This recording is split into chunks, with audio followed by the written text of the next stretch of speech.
Hello! In this video, I'm going to show you 3 exercises and some variations that you can do to loosen any low back tension you might have. Grab some props and I'll see you on the mat.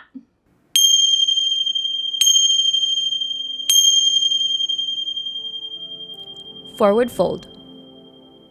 Start with your feet hip-width distance. Fold forward, bending your knees until your chest reaches the tops of your thighs. Place your fingertips or palms to the mat, lift your tailbone towards the sky, lengthening through the back of your legs and your lower back. Keeping your head and spine in a neutral position, straighten your legs and lift your chest and belly away from the tops of your thighs. Lift and lower with your breath, moving as quickly or as slowly as you need. For a beginner variation, place blocks underneath your hands to elevate the floor. Follow the same cues, but maybe you don't straighten your legs.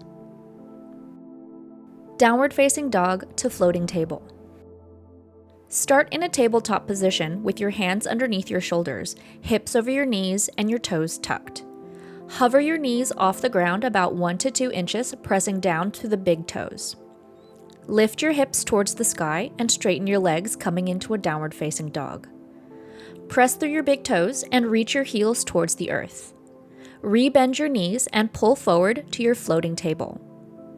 As you do this movement, try to maintain a neutral spine, finding a lift through your tailbone in downward facing dog. Repeat this movement with your breath, moving as quickly or as slowly as you need. For a beginner variation, leave your knees on the ground in tabletop. Press your hips back to your heels, pressing down through the big toes, and tap your forehead to a block or a bolster. Core. Start by laying on your back. You can have a blanket resting underneath your lower back for support.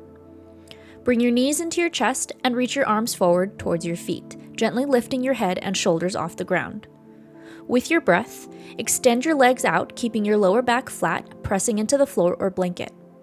Sweep your arms out towards the sides and reach your arms back. Curl everything back in, staying engaged through your deep core muscles, and repeat. For a beginner variation, keep your back on the ground, feet lifted off the floor, knees bent in a 90-degree angle. Keep your arms at your sides, palms pressing into the mat. Tap your toes to the ground, alternating between left and right. You can do these exercises as often as you need to. If you want less movement or simply don't have any props, find your nearest sofa or ottoman and try these out. Thanks for watching. If you found these helpful, like, subscribe, and share your experience in the comments below.